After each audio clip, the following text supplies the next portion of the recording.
제 이름은 김지수, 올해 40이 된 패션 브랜드의 디자인 팀장입니다.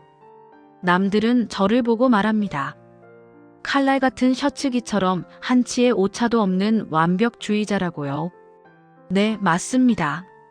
저는 흐트러지는 것을 싫어합니다. 거친 사회생활에서 나를 지탱해주는 건 타이트한 스케줄과 제 손으로 일궈낸 성과들이니까요. 하지만 그런 저에게도 유일하게 무장 해제되는 순간이 있습니다. 한 달 동안의 프로젝트가 끝나고 월급이 들어오는 날, 퇴근길에 들르는 단골 편집숍. 그곳에서 결이 고운 실크나 섬세한 레이스가 달린 속옷 한 세트를 고를 때 저는 비로소 살아있음을 느낍니다. 겉으로는 무채색의 정장을 입고 차가운 표정을 짓고 있지만 그 안에는 화사한 꽃잎 같은 속옷을 감추고 있다는 사실. 그건 저만이 아는 은밀한 즐거움이자 고단한 하루를 버티게 하는 저만의 훈장이었습니다. 그런데 1년 전 그 평화롭던 제 삶에 균열이 가기 시작했습니다. 지긋지긋한 전세 대란 속에 영끌을 해서라도 내 집을 마련해 보려 시작한 시댁과의 합가. 그것이 불행의 시작이었습니다. 오전 6시 30분. 알람이 울리기도 전에 안방 문이 벌컥 열립니다. 야, 너희 아직도 자니? 해가 중천이다. 상훈아, 얼른 일어나서 밥 먹어라. 어머님, 저희 7시는 돼야 일어나는데 그리고 들어오실 땐 노크 좀 해주세요. 아이고, 가족끼리 무슨 노크. 내가 뭐 남이니? 얼른 나와라. 국 다 식는다. 시어머니에게 경계라는 단어는 존재하지 않았습니다. 아들 내외가 자고 있는 안방은 그저 당신 아들이 잠시 빌려 쓰는 방일 뿐이었죠. 잠결에 헝클어진 머리를 정리할 새도 없이 주방으로 끌려나가는 아침. 밥알이 모래알처럼 씹히는 식탁에서 저는 매일 아침 숨이 막히는 기분을 느꼈습니다. 하지만 진짜 사건은 그날 퇴근 후에 일어났습니다. 모처럼 프로젝트를 성공적으로 마치고 저 자신에게 선물했던 에메랄드빛 레이스 속옷 세트. 아직 택도 떼지 않은 채 소중히 세탁망에 넣어 손빨래를 마쳤던 그 속옷이 사라진 겁니다. 이상하다. 분명 여기 건조대에 널어놨는데. 상훈 씨, 혹시 내 속옷 못 봤어? 초록색 레이스 있는 거. 속옷? 글쎄. 자기 속옷이 워낙 많아서 어디 구석에 떨어진 거 아니야? 아니면 세탁기 안에 있겠지. 대충 다른 거 입어. 배고픈데 밥이나 먹자. 남편은 모릅니다. 그 속옷이 저에게 어떤 의미인지. 세탁기 안에도 세탁 바구니 속에도 심지어 침대 밑까지 샅샅이 뒤졌지만 그 고운 초록색 빛깔은 어디에도 보이지 않았습니다. 마치 처음부터 존재하지 않았던 것처럼 말이죠. 그때였습니다. 주방에서 들려오는 시어머니의 콧노래 소리. 그리고 건조대 옆을 지나가며 어머니가 툭 던진 한마디가 제 심장을 덜컥 내려앉게 만들었습니다. 며느라, 너 이번에 산 거 그거 색깔 참 곱더라. 나도 그런 화사한 게 좀 필요했는데 딱 맞대. 저는 제 귀를 의심했습니다. 딱 맞다니. 그게 무슨 뜻일까요? 설마 제가 상상하는 그건 아니겠죠? 제 몸에 가장 가까이, 가장 내밀하게 닿는 그 물건이 지금 다른 사람의 몸을 감싸고 있다는 뜻일까요? 그날 밤, 저는 잠을 이룰 수 없었습니다. 누군가 내 인생의 가장 깊숙한 서랍을 허락 없이 열어젖힌 듯한 불쾌함. 5080 우리 어머니 세대에게 정이라는 이름으로 통용되던 그 무례함이 제 자존감을 갉아먹기 시작한 첫 번째 밤이었습니다. 여러분은 가족이라는 이름 아래 어디까지 허용할 수 있으신가요? 숟가락 개수까지 다 아는 사이니까 허락 없이 안방 문을 열어도 되는 걸까요? 아니면 내 몸에 가장 깊숙이 닿는 속옷까지 같이 입어도 되는 걸까요? 누군가에게는 정이고 사랑이겠지만 저에게 그것은 명백한 침범이었습니다. 어머님의 그 한마디 딱 맞더라는 말은 환청이 아니었습니다. 제 눈앞에서 태연하게 사과를 깎고 계신 시어머니의 뒷모습을 보며 저는 온몸에 소름이 돋는 것을 느꼈습니다. 어머님, 방금 뭐라고 하셨어요? 제 속옷을 어머님이 입으셨다고요? 그래, 너 보니까 하루가 멀다고 새 속옷을 널어놓기에 내가 하나 입어봤다. 색깔도 화사하니 예쁘고 천도 보들보들하더구나. 왜? 시어머니가 며느리 속옷 좀 빌려 입은 게 무슨 큰일이라도 되니? 빌려 입다니요? 속옷을 빌려 입는다는 개념 자체가 제 상식에는 도저히 이해가 되지 않더군요. 그것도 주인 허락도 없이 서랍을 뒤져서 말이죠. 어머님은 마치 제가 아끼는 사탕 하나를 몰래 꺼내 먹은 아이처럼 천진난만한 표정을 짓고 계셨습니다. 하지만 그 표정 뒤에 숨겨진 무례함은 칼날처럼 제 가슴을 찔렀습니다. 어머님, 그건 빌려 입는 게 아니죠. 속옷은 가장 개인적인 물건이에요. 어떻게 말씀도 없이 남의 서랍을 여시고.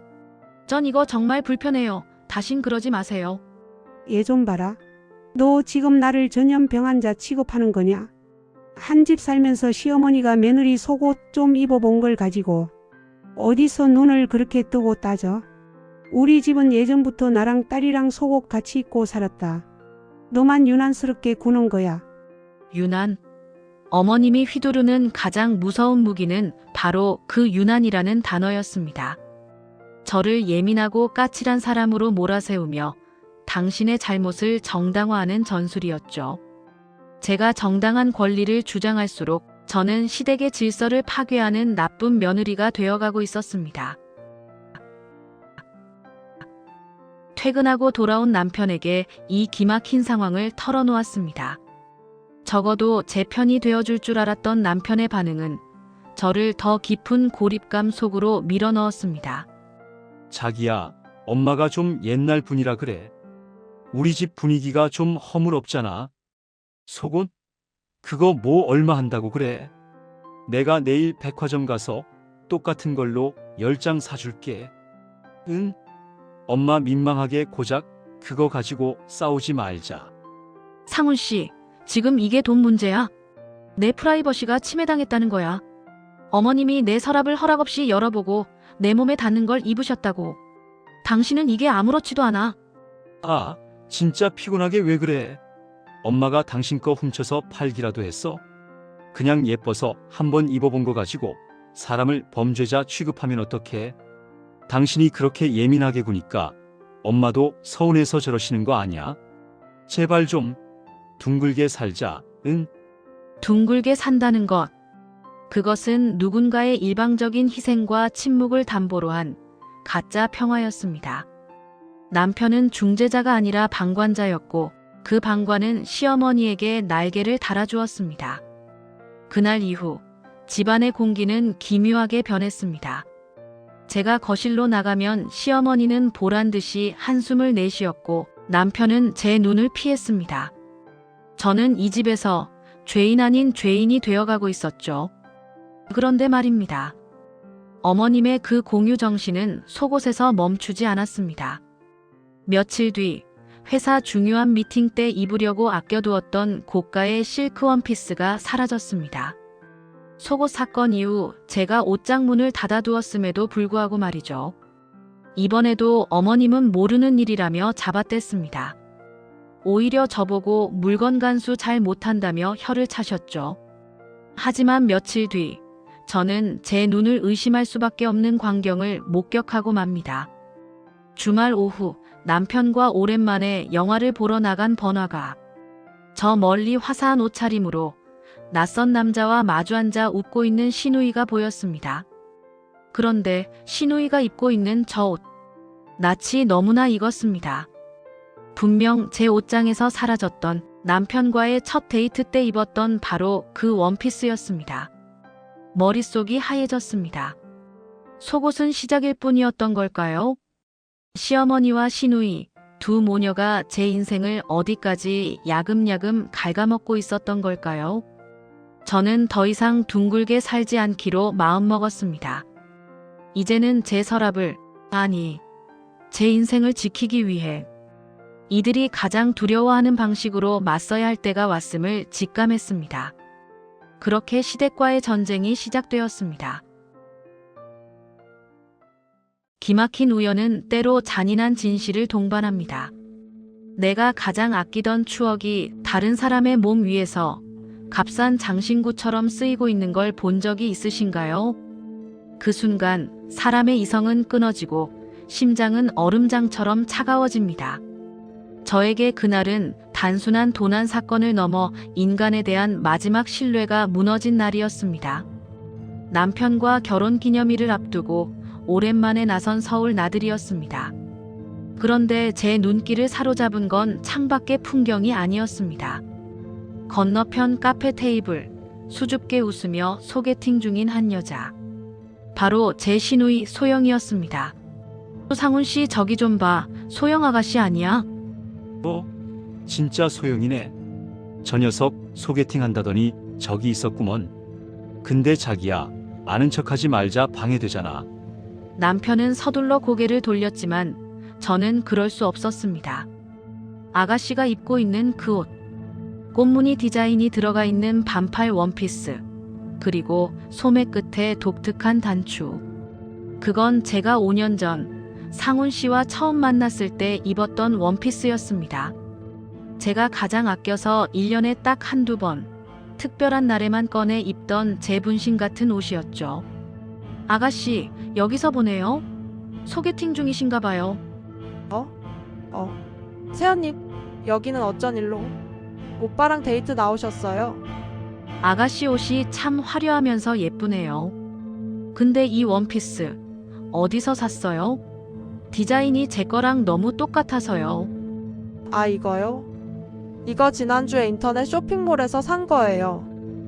요즘 이런 디자인 유행이잖아요. 세연이 거랑은 좀 다를걸요? 거짓말이었습니다.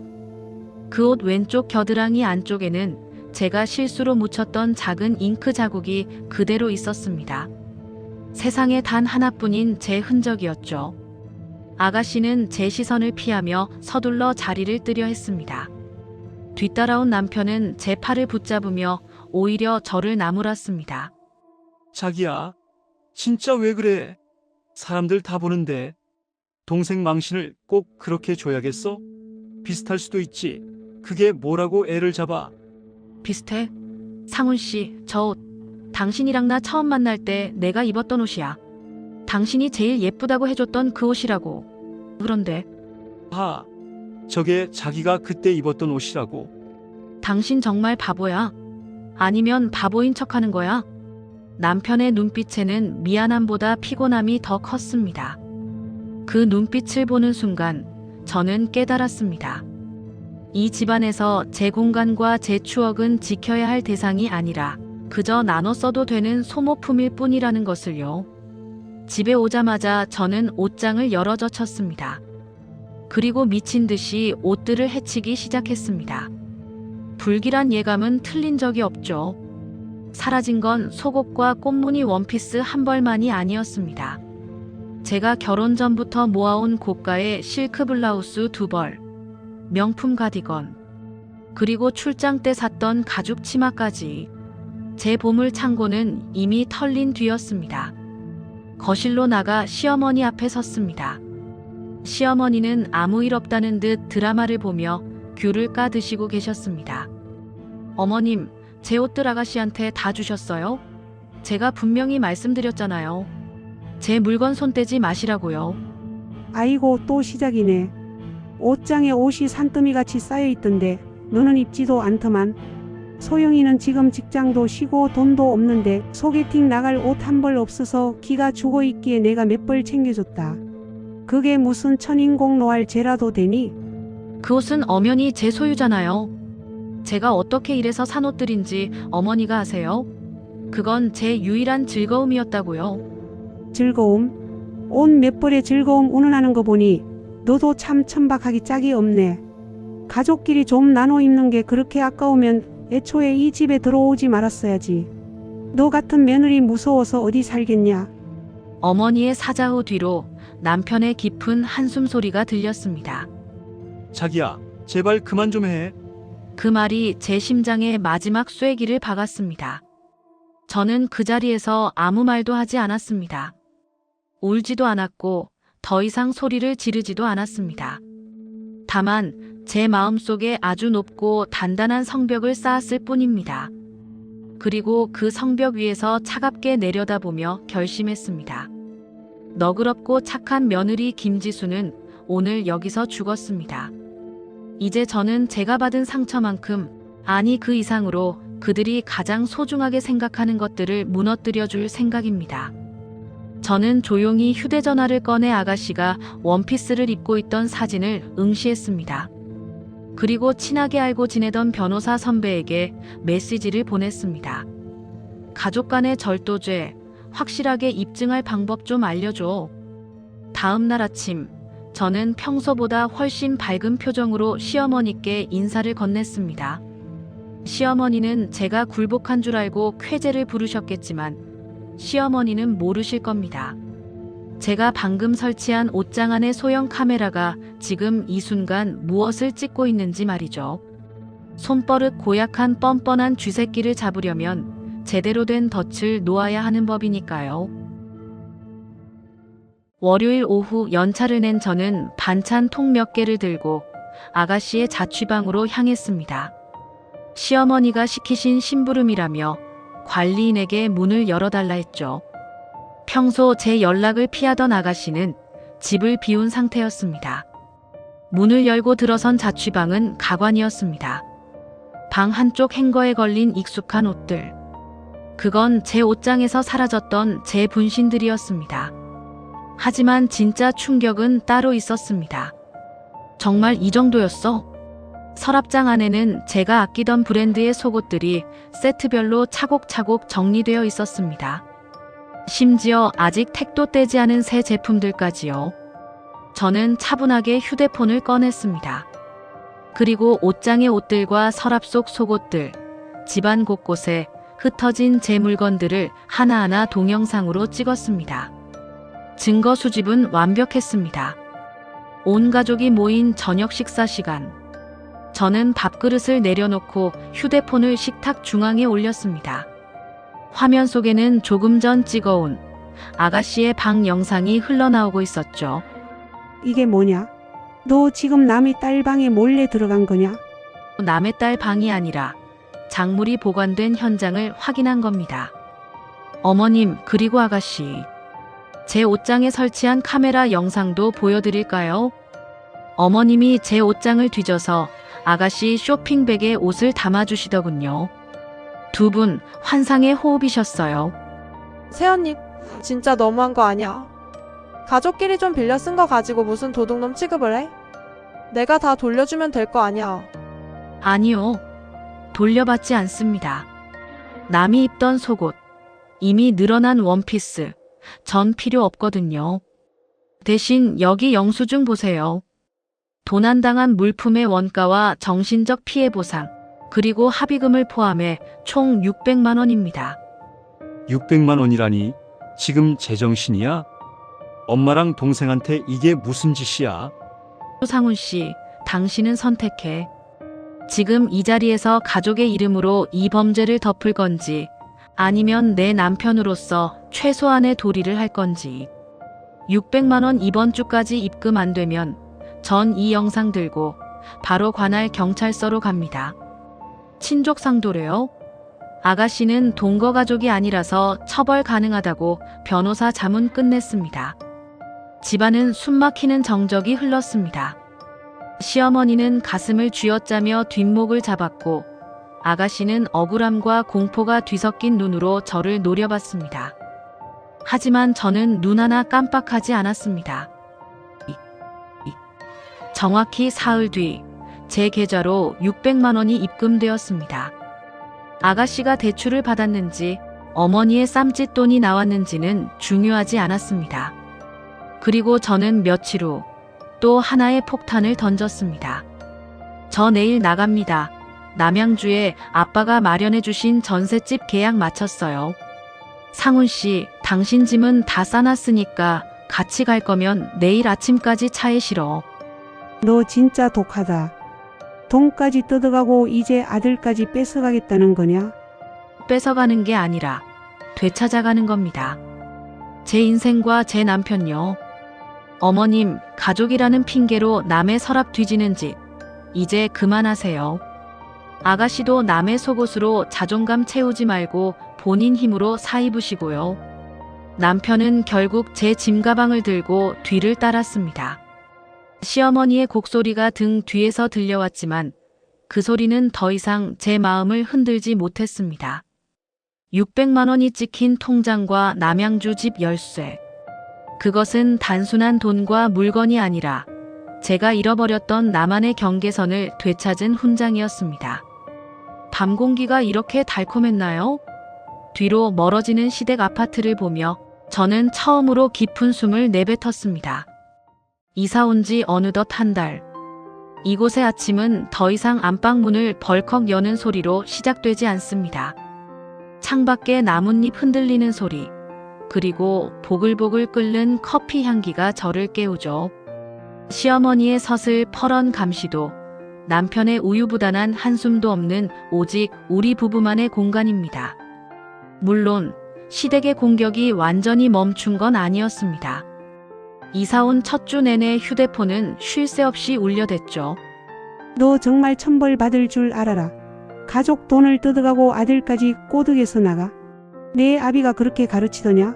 당장 돈 돌려주고 무릎 꿇고 빌러와. 예전 같으면 심장이 두근거리고 눈물부터 났을 겁니다. 하지만 저는 조용히 숨을 내쉬며 차단 버튼을 눌렀습니다. 비난은 보낸 사람의 것이지 받는 사람의 것이 아니라는 걸 이제는 알기 때문입니다. 신우이의 읍소 섞인 문자들도 마찬가지였습니다. 저는 더 이상 그들의 감정 쓰레기통이 되어줄 생각이 없었습니다. 제가 이 집에서 가장 공을 들인 공간은 드레스룸입니다. 누구의 눈치도 보지 않고 설치한 튼튼한 도어락, 그리고 그 안에는 저만의 보물 창고가 있습니다. 층층이 나뉜 서랍 속에 색깔별로, 소재별로 정돈된 속옷들을 보고 있으면 마음 한구석이 꽉 차오르는 기분이 듭니다. 이건 사치가 아닙니다.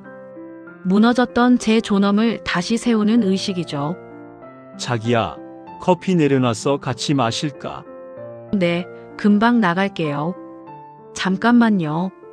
남편 상훈 씨도 조금씩 변하고 있습니다. 처음에는 장인어른이 마련해준 집에서 지내는 걸 불편해하고 시어머니의 전화를 차단하는 저를 독하다고 말했었죠. 하지만 시댁의 간섭이 사라진 뒤 우리 관계는 오히려 연애 때처럼 돈독해졌습니다. 남편은 이제야 깨달은 모양입니다. 어머니의 품 안이 아니라 아내의 곁이 자신의 진짜 자리라는 것을요. 가끔 생각합니다. 왜 저는 그토록 오랫동안 참기만 했을까요? 가족이라는 굴레가, 정이라는 이름의 폭력이 무서워 제 마음의 서랍이 털리는 걸 보고만 있었습니다. 하지만 제가 선을 긋고 나서야 알았습니다. 내가 나를 지키지 않으면 세상 그 누구도 나를 존중해주지 않는다는 사실을요. 혹시 지금 이 순간에도 가족이니까라는 말에 가슴이 답답하신 분들이 계신가요? 나만 참으면 평화로울 것 같아 매일 밤 입술을 깨물고 계신가요?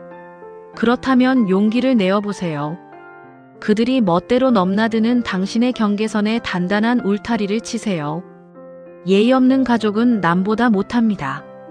하지만 나를 지키는 나는 그 무엇보다 소중합니다. 저는 오늘 밤도 제가 가장 아끼는 잠옷을 입고 저만이 아는 평화로운 서랍을 닫으며 잠이 듭니다. 내일은 오늘보다 더 당당하고 향기로운 제 인생이 시작될 테니까요. 여러분의 서랍 속에도 늘 평화가 깃들길 응원하겠습니다.